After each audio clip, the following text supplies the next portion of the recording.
Welcome back to Abyss of Crime. On a quiet night in Yukon, Oklahoma, a 10-year-old boy's world shattered. He woke to silence, unaware that he was now the sole survivor of what police would call a massacre. What drove a seemingly devoted father to systematically hunt down and kill his entire family, sparing only his youngest child? As dawn broke on April 22, 2024, the boy stirred from his slumber, greeted by an unsettling stillness. Confusion etched his face as he navigated the silent corridors of his home. With each step, an inexplicable dread grew within him. The air hung heavy with an unspoken tragedy. At 9:35 a.m., the boy's trembling fingers dialed 911, his frantic voice piercing the eerie calm.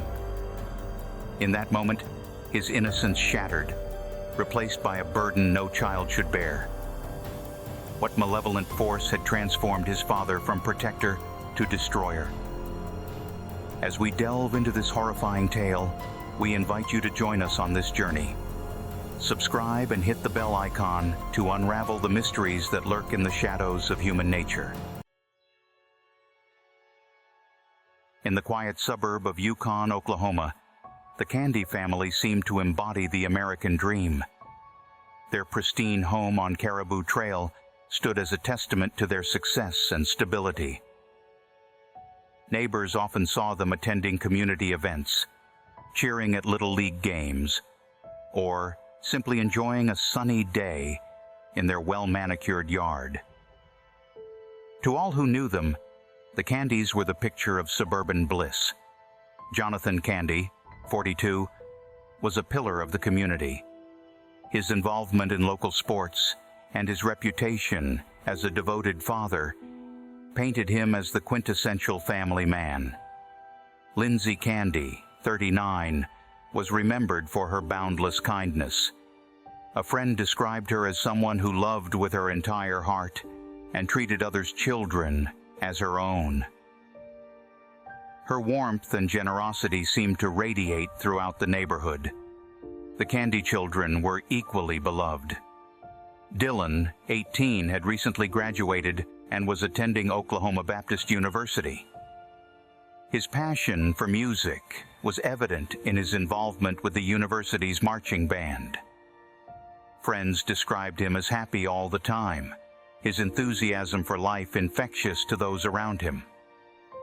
Ethan, 14, was known for his cheerful disposition.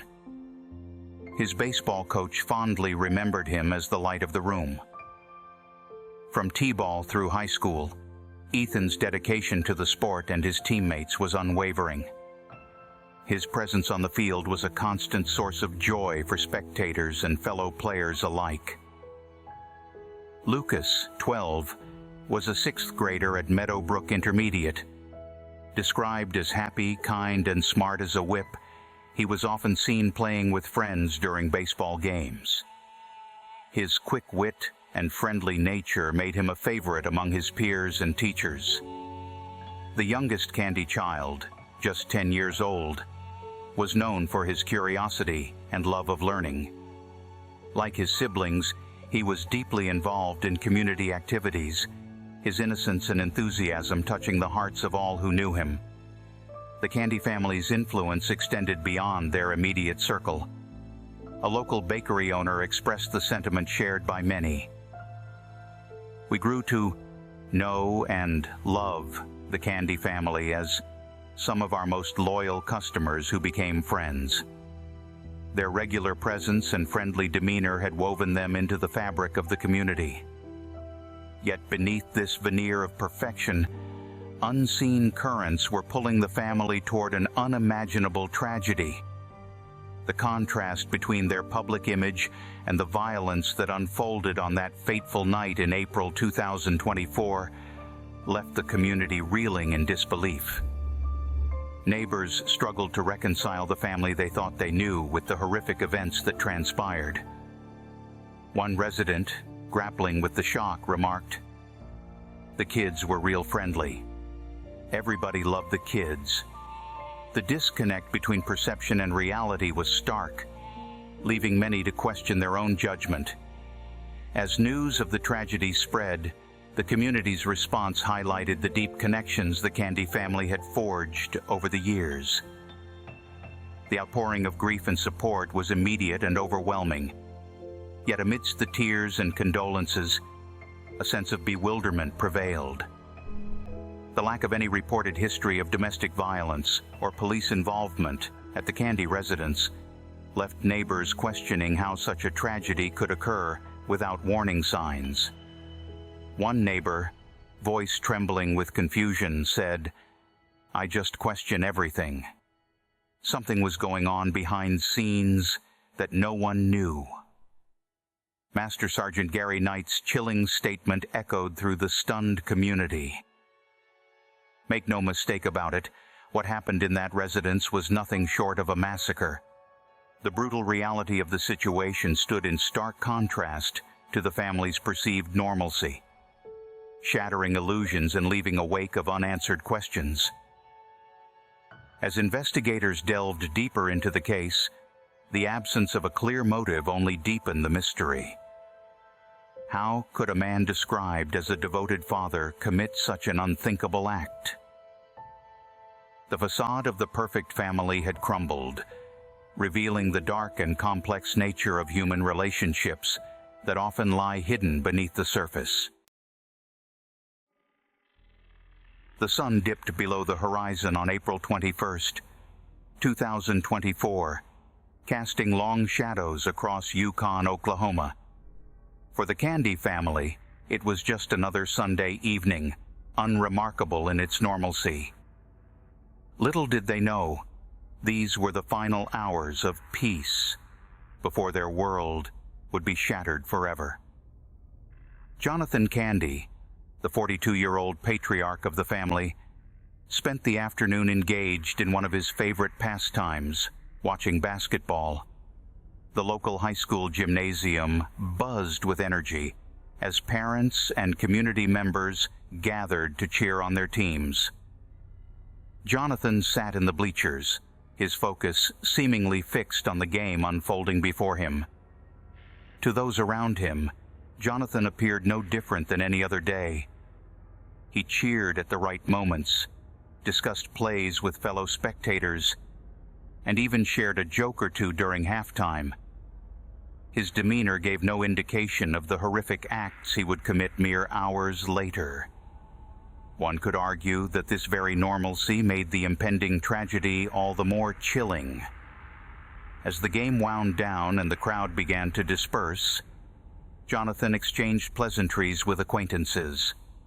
"See you next week," he said with a wave. His words laced with a cruel irony that would only become apparent in hindsight. He walked to his car, just another face in the crowd, carrying with him the terrible secret of what was to come. Back at the Candy residence on Caribou Trail, the rest of the family went about their evening routines. Lindsay, 39, possibly prepared dinner or helped the younger children with homework. Dylan, 18, might have been packing for his return to Oklahoma Baptist University, his thoughts filled with upcoming classes and band practice. Ethan, 14, and Lucas, 12, perhaps argued over whose turn it was to use the gaming console, their squabbles a normal part of sibling life. The youngest, only 10 years old, may have been engrossed in a book or playing with toys, blissfully unaware that this would be his last night of innocence. As Jonathon returned home, did anyone notice anything amiss? Did his wife detect a hint of tension in his shoulders, or a flicker of something unreadable in his eyes? Or did he seamlessly slip back into the role of devoted husband and father, maintaining the facade that had fooled everyone for so long? The family likely gathered for dinner, a scene that had played out countless times before. Plates clattered, conversations overlapped, and laughter might have echoed through the house. In these moments, did Jonathon feel a twinge of hesitation about his plans? Or had his mind already crossed a threshold from which there was no return? As night fell, the Candy household settled into its bedtime routine. Children were tucked in, good nights and I love yous exchanged. These simple acts of affection now take on a haunting quality, knowing they were the last such moments this family would share. One by one, lights winked out across the house. Lindsay may have asked Jonathon if everything was all right, perhaps sensing an undercurrent of tension. Did he reassure her with practiced ease, or did a flicker of his true intentions show through? We may never know the contents of their final conversation as husband and wife. As midnight approached, the Candy home fell silent. 6 souls drifted off to sleep, 5 of them unaware that they would never see another sunrise. Only Jonathon remained awake, his mind churning with the unthinkable plans he was about to set in motion. In the quiet of the night, did Jonathon wrestle with his conscience? Did he pace the halls of his home, taking in the family photos and mementos that lined the walls? Or did he sit in stoic silence, having already resigned himself to the horrific path he had chosen? The hours ticked by, each passing minute bringing the family closer to their fate. Outside, the world continued its rhythms. Neighbors slept peacefully, unaware of the horror unfolding just yards away. Police patrols passed by the seemingly tranquil street, with no inkling of the tragedy that would soon shatter their community. As the first hints of dawn began to color the sky, Jonathon Candy made his move. The calm of the night gave way to unimaginable violence, forever altering the lives of not just his family, but an entire community. The quiet streets of Yukon, Oklahoma echoed with the chilling words of Master Sergeant Gary Knight. Make no mistake about it, what happened in that residence was nothing short of a massacre. These words cut through the air, shattering the illusion of suburban tranquility and marking the beginning of a nightmare that would haunt the community for years to come. As dawn broke on that fateful April morning, the Candy family home on Caribou Trail became the epicenter of an unthinkable tragedy. The systematic nature of Jonathon Candy's actions painted a picture of cold, calculated violence that defied comprehension. Police reports revealed a grim timeline, each tick of the clock bringing the family closer to their tragic end. The massacre began in the master bedroom, where Lindsay Candy, 39, met her untimely demise. The silence of the night was shattered by gunshots, the first act in a horrific play orchestrated by the man she had trusted and loved. Did she wake in those final moments, her eyes meeting those of her husband as he committed the unthinkable? Or did she pass from this world unknowing, spared the anguish of betrayal? From there, Jonathon moved with chilling purpose through the house. The hallway became a pathway of destruction as he sought out his children, one by one. Dylan, 18, was found in his room, perhaps having stirred at the sound of the first shots. Did he try to confront his father, to protect his siblings? We may never know the final moments of this young man, poised on the brink of adulthood, his future cruelly snatched away. Ethan, 14, and Lucas, 12, were discovered in their respective rooms. The police report noted that at least one child was shot in bed, a detail that underscores the vulnerability of the victims and the ruthlessness of the act.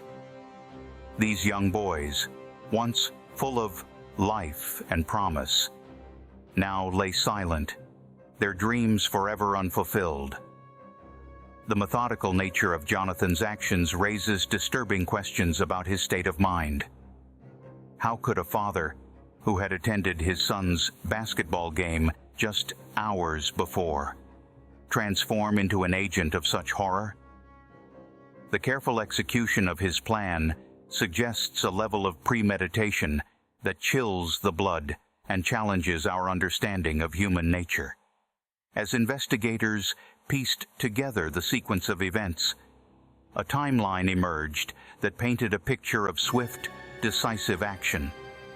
The massacre likely unfolded in a matter of minutes, each life extinguished in rapid succession. The speed and efficiency of the killings only added to the sense of shock and disbelief that gripped the community. The discovery of the bodies came hours later when concerned neighbors, noticing the unusual quiet from the typically bustling household, alerted authorities. The scene that greeted first responders was one of unimaginable horror, a tableau of violence that would haunt even the most seasoned professionals. The only survivor, the 10-year-old boy, was found unharmed physically, but forever scarred emotionally. His survival adds another layer of complexity to an already unfathomable situation. Why was he spared when his siblings were not? Did Jonathon's paternal instinct finally overcome his murderous intent? Or was there another reason for this sole act of mercy? As news of the tragedy spread, the community of Yukon found itself grappling with a host of unanswered questions. Chief among them was the motive behind Jonathon's actions. It's unclear what made him want to go through the home killing the children, Knight stated, his words hanging in the air like a heavy fog. This lack of a clear motive only deepened the sense of horror and bewilderment. Investigators combed through the Candy family's history, searching for any sign of trouble that might have foreshadowed this tragedy. Yet they found no reports of domestic violence, no history of mental illness, no financial troubles or legal issues that might explain such a drastic action. The family's social media accounts painted a picture of happiness and normalcy, making the contrast with reality all the more stark. The absence of an obvious trigger or explanation left the community reeling. How could a man described as a devoted father, a pillar of the community, commit such an unthinkable act? The disconnect between Jonathon's public persona and his private actions raised uncomfortable questions about the nature of evil and the limits of human understanding. As the investigation continued, theories and speculation ran rampant. Some pointed to the pressures of modern life, the hidden stresses that can accumulate behind closed doors. Others wondered if there had been signs that were missed, subtle cries for help that went unheeded. Yet none of these theories could fully explain or justify the horror that unfolded in that quiet suburban home. The quiet streets of Yukon, Oklahoma erupted into chaos as news of the Candy Family Massacre spread like wildfire. As the sole survivor, the 10-year-old boy became the focal point of the community's compassion. Within hours of the news breaking, a GoFundMe campaign was established to support the child's uncertain future. The response was overwhelming. In a testament to the community's generosity and the impact the Candy family had on those around them, the campaign raised over $70,000 in a matter of days. The funds, earmarked for funeral expenses, counseling, education, and the child's general welfare, stood as a tangible symbol of a community united in grief. Yet no amount of money could erase the trauma or fill the void left by the loss of an entire family. Local businesses, once frequented by the Candys, became impromptu memorials. Just Baked Bakery and Deli, a favorite spot of the family, shared in the community's sorrow. As many others have expressed, "Our hearts are broken," they stated. We grew to know and love the Candy family as some of our most loyal customers who became friends. Their words painted a picture of a family deeply woven into the fabric of Yukon life, making their loss all the more profound. As we delve deeper into the tragedy that befell the Candy family, we find ourselves confronted with a chilling void of answers.